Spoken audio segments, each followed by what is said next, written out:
Hey, what's up, guys? This is TJ from Quad City Strongman. Checking in here. I've got some questions here from our buddies at Gallagher Performance, Ryan and Sean. So yeah, those guys kind of go way back with us. Sean was our training partner for a long time when he was still here doing his residency at Palmer, and Ryan, worked with him on some nutrition counseling before. And both those guys are great, man. If you're in the Pittsburgh area or anywhere near, look these guys up, because their training methodology and the nutrition stuff that Ryan does is next level stuff. So, and Sean, he's about as smart as they come when it comes to sports injury and things like that. So even if you're not in the area, look up Gallagher Performance and check out doing some distance stuff with them too, because they can hook you up online with a lot of stuff they do. And like I said, they're next level with their methods and stuff. Two really smart guys there. So. But anyways, I've got the privilege of doing kind of like a little interview deal with them here. They got some questions here. I'm going to give some answers and kind of let you know what we're about here in Quad City Strongman. So first off, we're located in Bettendorf, Iowa. So if you're ever in the Midwest area looking for a place to hang and bang and throw some heavy weight around, check us out. So, but anyways, question one. Provide us here with some information on your background, information on your background. Can't read today apparently. On your athletic achievements and education.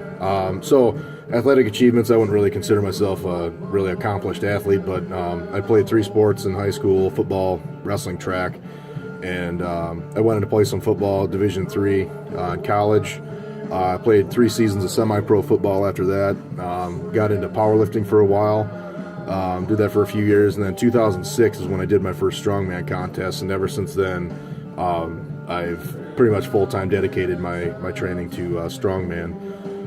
As far as education goes, I do have a bachelor's in exercise science from Hope College, and I have my doctorate in chiropractic as well. So kind of my passion for training is really kind of led the way towards my education and what I like to do with that. So the chiropractic thing really kind of carried over a lot, because now I have a really good understanding of the body and the way it works and adapts to certain training methods and things like that, and definitely sports injuries is another big thing with that. So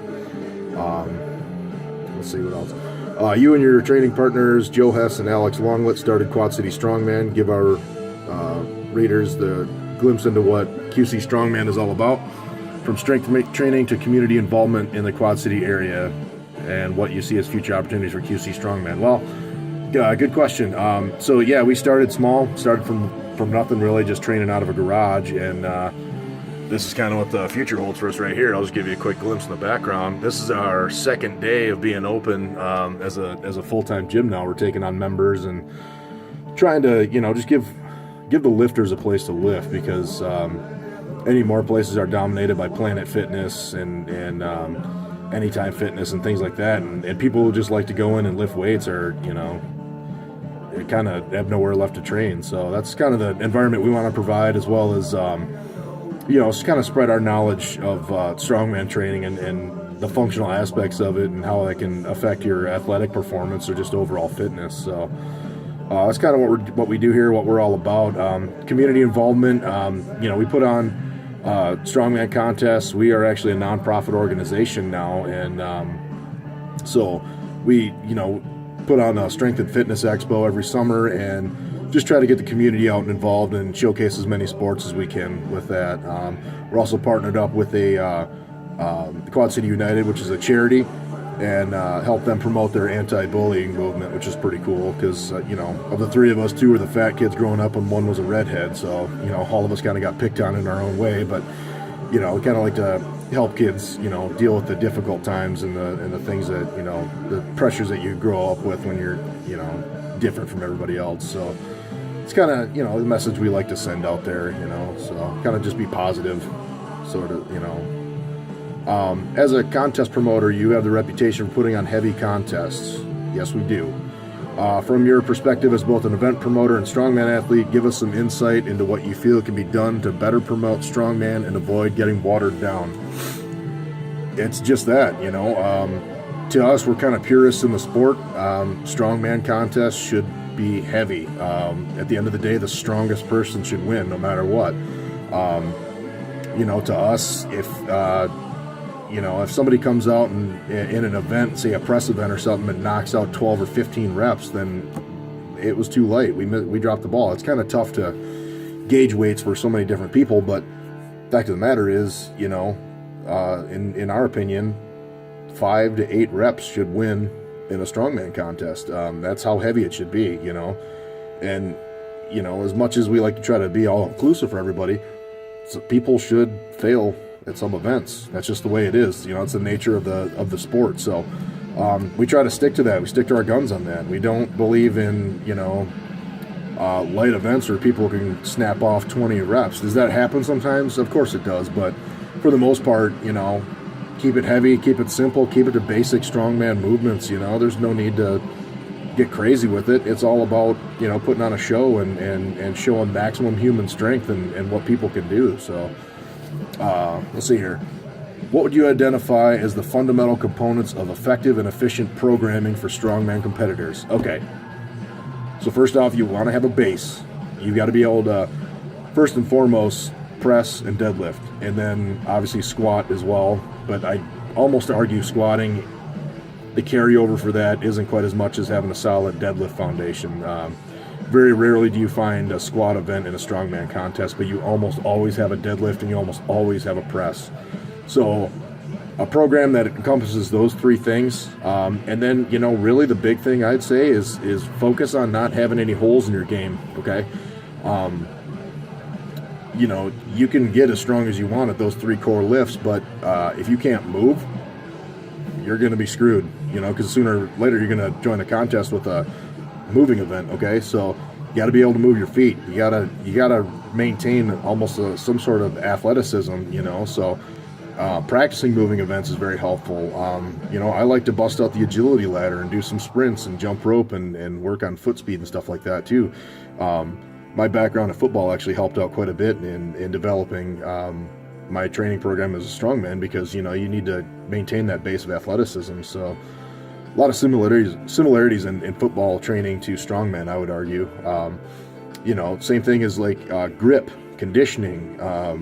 These are all things that are often overlooked. Sometimes people think, oh, I can press, a shitload of weight, but if you have a gap in, like, say, your conditioning or something like that, and you crap out after 3 events, you're screwed. You're always going to be mediocre and never really surpass the level that you set yourself at if you continually train the same things. And if say you're weaker at something, like say pressing's not your thing, but you're an awesome deadlifter, don't just stop pressing and focus on your deadlift. Continue to progress at that deadlift, but put some focus on your pressing. And sometimes you got to take a break from the pressing and maybe work on some other things. Maybe it's rotator cuff stability or triceps, or you got a weakness in the anterior head of your delt, or maybe you got an upper cross syndrome or something like that. You got to be kind of cognizant of these sort of things and kind of address what the issue is, so you can really maximize your gains in the gym. So that's my take on it anyways, is just really don't focus on any one thing. Try not to have any holes in your game. That's what I would say is probably the most fundamental component there. So great question, guys. Next, you work with many newcomers to strongman competitions and have helped them become successful competitors. What do you commonly find they need to improve on most and focus their efforts during training in order to have such results? So I would say, oh boy, most common they need to improve on, I guess that'd probably be like mental toughness. With new people, a lot of times they feel like, well, if I'm not going to win, I'm not going to try, or I won't even go to a competition because there's so many other strong guys there, whatever. I mean, that's kind of bullshit, I think. You to a certain extent, you gotta, if you're going to do this and you're going to succeed, you got to like it. You know, you got to kind of embrace the training and the hardships of it, and just not take yourself so seriously. You know, especially starting out. You know, your first contest that'll stick with you forever. I still remember mine very vividly, and I toppled over Conan's wheel. You know, and it was kind of embarrassing, but at the same sense, you know, I was like, all right, whatever. I didn't know, so I just kind of moved on to the next one. But you know, that's the biggest thing for me is people want they want to be the next world's strongest man, and they want it overnight, and it takes years, and many of us will never even reach the podium for that. So just get used to liking what you're doing right now, and you know, kind of fall in love with the training, because it's pretty awesome. You know, you push your body to a new limit every day, and you know, I'm 10 years in the sport right now. I just turned 34, and I'm stronger now than I was 10 years ago. So not a lot of people can say that, and you know, so it's kind of cool to be continually evolving and becoming a stronger version of yourself every day. So I'd just say, you know, patience is a big thing, and just really, you know, really just try to find your passion for the training. So what do you see as the common misconceptions general public has about the sport of strongman? That's a good question. I would say as a misconception, what you don't see is what competitions are actually like. And that's why when I say new people coming in don't want to compete because they're worried they might not win, what you're missing out on is the camaraderie and the brotherhood of the sport. It's unlike anything I've ever been a part of in the past. You know, I've been around football and stuff like that, where you're two teams really going at each other's throat. You know, this, I mean, you know, I was at nationals this past year in Indianapolis, and the 10 guys that were in my field, we were all hanging out and joking, and you know, I let a dude borrow some pre-workout and my straps and stuff, just because, you know, that's what you do. It's a sport that I would say it's not you versus really anybody. It's kind of you versus you, and at the end of the day, whoever has that good strong day, or whoever is the strongest person that day, is typically the winner. But you know, it's something where you want the guy that you're competing against to have a good day, because if it happens that you do beat him, you want to know that you beat him on his best day. You don't want to beat him because, you know, his strap broke, and it's like, oh well, screw you, you couldn't deadlift as much as me because your strap broke, and good for me. It's, you know, you want them at their best, so you know at the end of the day, if you win, you truly won. So I'd say that's probably the biggest general misconception. The other thing is, you know, they probably think, you know, I guess the public, which it's kind of hard for me to answer that, because I haven't really been part of the general public in over 10 years. You know, I've been in the sport pretty heavy every year for that last 10 years. But, you know, probably people think that we're all just dumb meatheads too, but really that's not true. You know, a lot of people competing all have jobs 9 to 5 on Monday through Friday, and people are doctors, people are lawyers, people are CEOs, stuff like that. You know, these are smart people that not only have a good knowledge of training, but you know, they do things outside for a job that, you know, you can't just be any geek off the street doing, really. So let's see, what can we look forward to in the future from the crew at QC Strongman? Really, probably just really focusing on the gym right now, trying to get as many people in the Quad City area out here, and kind of showing them what we're all about. And we really want to help people get stronger, push past their boundaries. You know, a lot of people don't think that they could do strongman, and you know, just because you maybe not have any plans for competing doesn't mean necessarily that you have to not train. So just, you know, trying to spread the word on that, and you know, the carryover that there are to a bunch of different sports and things like that. So that's kind of, you know, we're going to continually keep growing the expo too.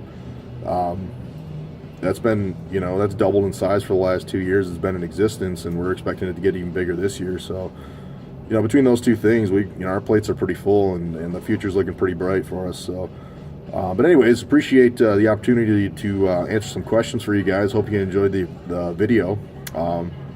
Thanks again to Sean and Ryan for including us in on this, man. You guys are awesome. Appreciate it. And thanks a lot, everybody. See ya.